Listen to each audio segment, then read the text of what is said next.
বদলের বাংলাদেশের হাল বেহাল, নেই কাজ নেই খাদ্য, দেশে ছাড়ছে দলে দলে মানুষ। কাজের সন্ধানে অবৈধভাবে রাজ্যে এসে বিএসএফ এর হাতে আটক ৮ বাংলাদেশি নাগরিক। শনিবার বিকেলে ধর্মনগর মহকুমার অন্তর্গত চুরাইবাড়ি রেল স্টেশন থেকে গোপন সংবাদের ভিত্তিতে বিএসএফ জওয়ানরা তাদেরকে আটক করে। জানা যায়, বিএসএফ জওয়ানরা গোপন সংবাদের ভিত্তিতে মনু রেল স্টেশন থেকে রেলে উঠে। রেলে বাংলাদেশি নাগরিকদের সাথে কথা বলে বিএসএফ জওয়ানরা বাংলাদেশি নাগরিকদের কথায় অসংলগ্নতা থাকায় বিএসএফ জওয়ানরা তাদেরকে আটক করে। চোরাইবাড়ি রেল স্টেশনে তাদেরকে রেল থেকে নামায় বিএসএফ জওয়ানরা। ধৃতরা হলো মোহাম্মদ নাইমুন, মোহাম্মদ সোহেল, মোহাম্মদ রাকিবুল, মোহাম্মদ শেহাব, মোহাম্মদ সাকিল, মোহাম্মদ রুবাল, মোহাম্মদ রিহান ও মোহাম্মদ ইকবাল। তাদের সকলের বাড়ি বাংলাদেশের রাজশাহী জেলার হাকিমপুর গ্রামে। ধৃত এক যুবক জানায়, কাজের সন্ধানে উড়িষ্যা যাওয়ার উদ্দেশ্যে তারা বাংলাদেশ থেকে অবৈধভাবে ত্রিপুরা রাজ্যে এসেছে।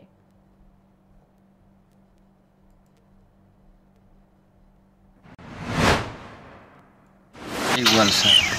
কোথেকে আসছেন? বাংলাদেশ থেকে আসছি।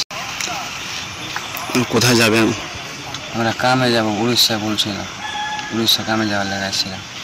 কজন আসছিলেন? আমরা 8 জন। কীভাবে আসলে? ওই যে বর্ডারে ধরলেন যে চাঁদনি দিয়ে পার করছি।